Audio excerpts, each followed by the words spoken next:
Hi, in this video I'm going to look at the best place to invest in 2014. That's Japan. And I'm really positive about Japan because I believe it's at the beginning of a sustained economic recovery and a sustained recovery in the stock market. Now I can imagine loads of cynics out there rolling their eyes and groaning as I speak. And I understand that, I really do. You know, Japan in 1989 had a massive stock market crash and it's never really recovered since then.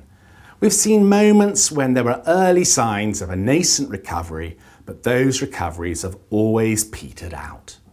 But I believe this time it's different. This is a recovery that will last, and that's why it's very promising for investors. And I think this recovery is going to last because the government's reform program, known as Abenomics, is just so ambitious. And there are three main components to this program, often known as the three arrows. So we've got the monetary component, the first arrow.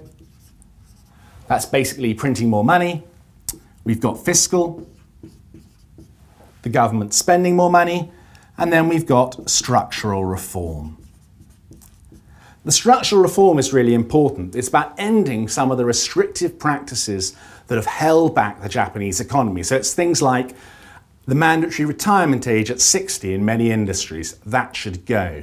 Many firms sack Japanese women when they have their first baby. That should end. If you end those practices, the Japanese economy's potential output can grow.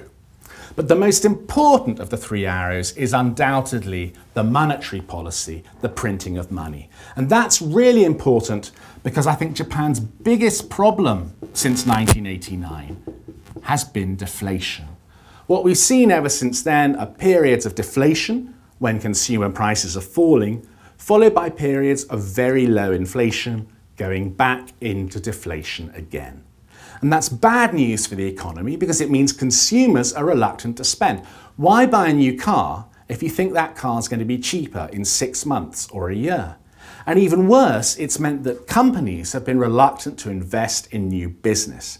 That's because when prices are falling, cash is a very attractive, a very profitable asset to hold. So why invest? So it's essential to end the deflation because it's deflation that's holding back Japanese growth.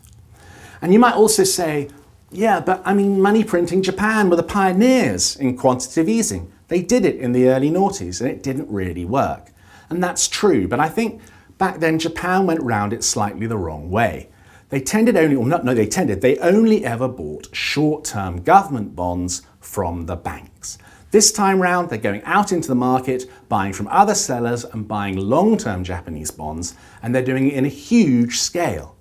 And that's more akin to what the US and the UK have done over the last 4 years, and we've seen that that does boost share prices, and it does provide a jump start to the economy.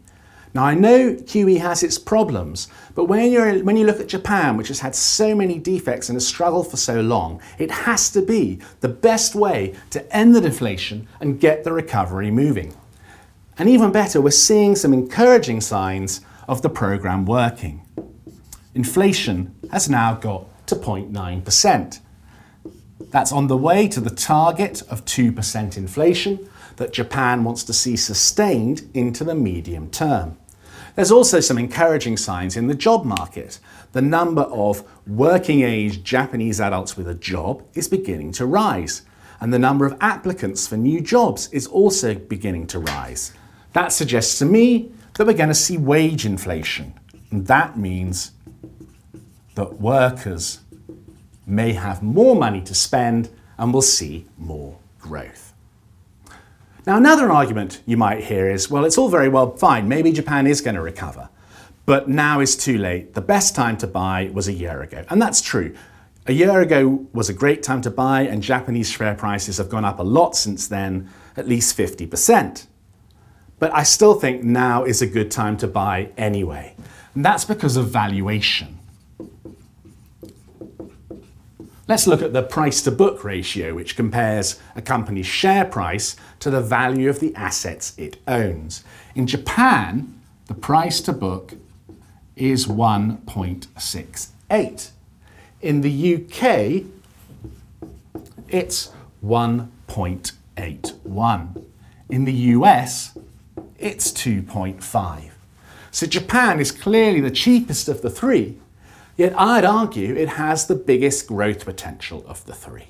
So that's why I'm enthusiastic about Japan. The valuation is good, and I believe that the reform program will lead to a sustained, long-lasting recovery.